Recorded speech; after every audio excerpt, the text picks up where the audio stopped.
Hello everyone, welcome back to my another mini blog. আমি কোয়েল চলে এসেছি অনেক দিন পর একটা মিনি ব্লগ নিয়ে। আজকে যাচ্ছিলাম বৌদির বাপের বাড়িতে আইবুড়ো ভাত খেতে। না আমার আইবুড়ো ভাত না, বৌদির দুটো ভাইকে আইবুড়ো ভাত দেওয়া হবে, সেটার জন্যই আমাদের ওখানে নেমন্তন্ন ছিল। অনেক দিন পর ব্লগ বানাচ্ছি, এক্সাম ছিল তার জন্য ভিডিও করতে পারিনি। যাই হোক, আসা মাত্র তো সুন্দর একটা বজরংবলীর মূর্তি দেখে নিয়েছি, আর বাড়িতে এসেই সঙ্গে সঙ্গে কাজে লেগে পড়েছি। একটু ফুলগুলো কুচি কুচি করে সুন্দর করে সাজিয়ে দিয়েছিলাম খাবার দাবারের ওখানে। দেন এখানে তো আইবুড়ো ভাত পর্ব শুরু হয়ে গেছিলো, ওরা খাওয়া দাওয়া করছিল, তার সঙ্গে মাত্র আমাদেরকেও খেতে দিয়ে দিয়েছিল। আমি আর বৌদি এখানে বসে পড়েছি খাওয়া দাওয়া করতে। মেনুতে ছিল লাল শাক ভাজা, আলু ভাজা, ডাল, বেগুন ভাজা, মাছের ঝাল, চিকেন কষা, চাটনি পাঁপড়, মিষ্টি।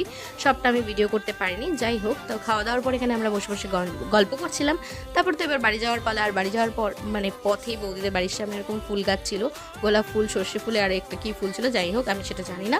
আর বাড়ি আসার পথে তো এরকম সুন্দর একটা বিয়ের গেট দেখছিলাম, হাতে করে গোলাপ ফুল নিয়ে আসলাম। আজকের মতো ভিডিওটা এখানেই শেষ করছি। ভালো লাগলে লাইক, কমেন্ট, সাবস্ক্রাইব করে দিও। টাটা।